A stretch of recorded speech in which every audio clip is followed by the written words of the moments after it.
Hello single wives and Facebook friends. I wanted to do this video to expand on the 6 basic needs. First, to my single wives, I would like to apologize for this morning, my time, evening your time, for not being able to connect due to the internet connections and technical difficulties. It's kind of hard to gauge here in China. There are days when we just can't get a good connection. So I'm sorry for that, and I really did miss the opportunity to spend time with you guys. I was looking so forward to it. But what I was going to talk about is the 6 basic needs, which I kind of introduced the concept to you guys a few weeks back. And so today I just want to expand on them. And so what I've decided to do, instead of giving you a whole lot of information on 6 different topics, I'm going to do 6 different videos. So I'll talk about the 6 basic needs. I will talk about possible ways to help you identify your need, and then I'll talk a little bit about what each need looks like. So today, in this video, I'm going to talk about the need for significance. So first, let me mention to you the 6 basic needs are significance, safety, love and connection, variety, growth, and contribution. So again, like I said, today we're going to talk about the need for significance. The need for significance is the deep need in most of us to feel important to someone, to feel valued by someone.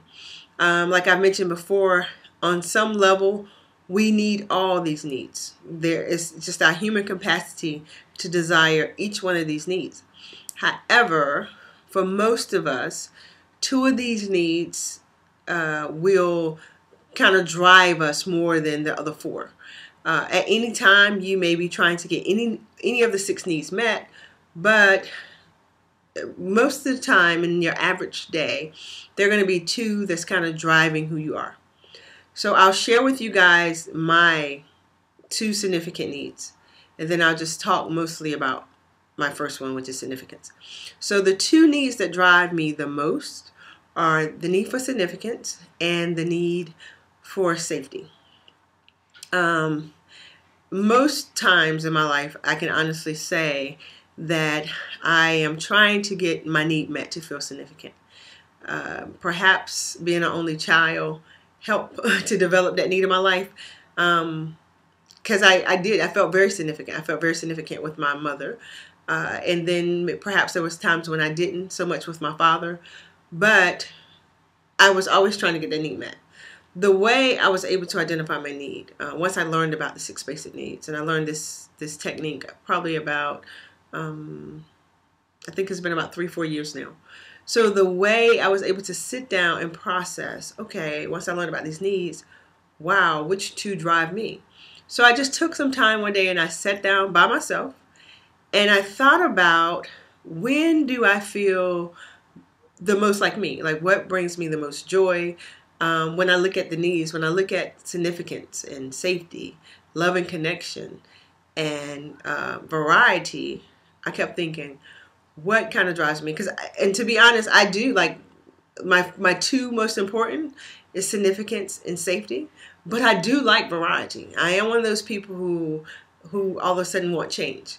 But the way I was able to figure out significance is that I started identifying with the relationships I had in my life, from my friendships to my relationship with my husband, to the relationship with my parents. And I thought, I really do feel like my best when people make me feel significant. And I also was able to identify when I'm not, what the things I do when I'm not feeling significant.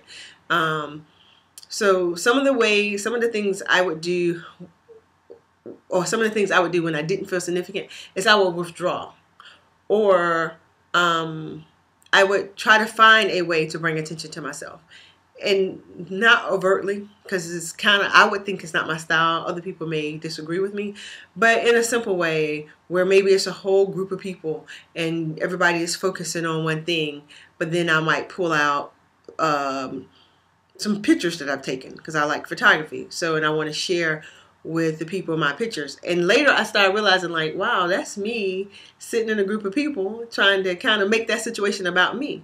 Now, that isn't, I wouldn't say that's the most healthy, but it did help me to identify that that is a need for me. So ladies, what I'm encouraging you to do um, is to take time and really get to know who you are. Really check into what drives you.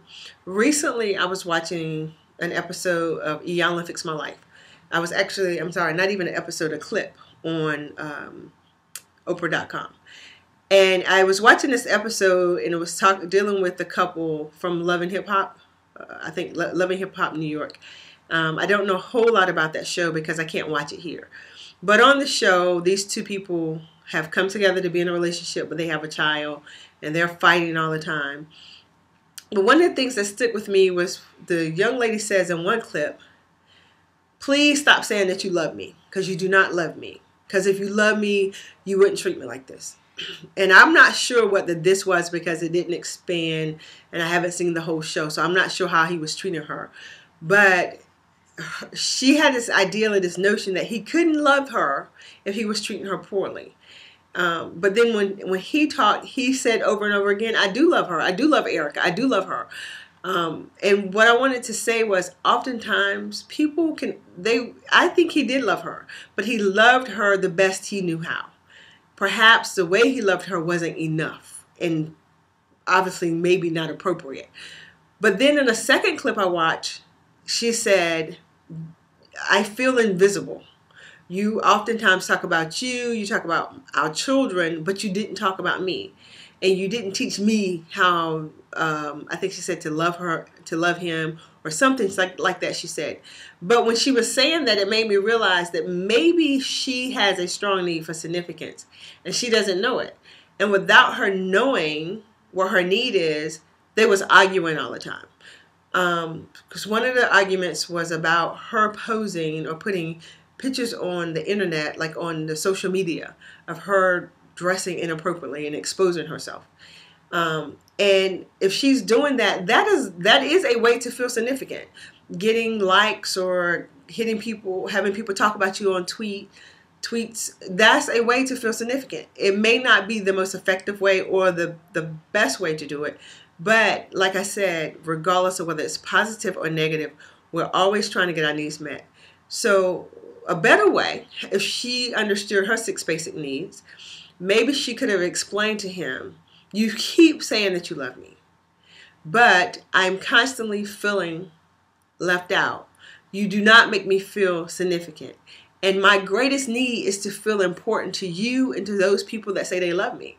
So could you perhaps spend more time with me? Could you perhaps speak kind words to me? Whatever it is that make you feel significant." That way, she's communicating more effectively, but as well as she's engaged in who she is and she know who she is. So then when she have the urge perhaps to put the pictures on Facebook or on social media of her being inappropriate, maybe something to click inside and go, "Wait a minute, I'm just trying to get my need met to feel significant." And that's probably a better way to do this, because I do have a man who says he cares about me, and I do have a son, and how is that going to make them feel? So the reason I think it's important, ladies, that you learn what your needs are is because it helps you to communicate differently.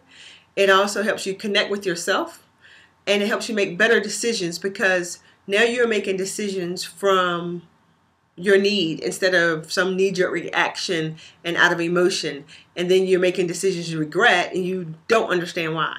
So after watching this video, I want you to just take some time, sit in a room by yourself, go for a walk, whatever that thing is that you do to connect, and write down those 6 basic needs.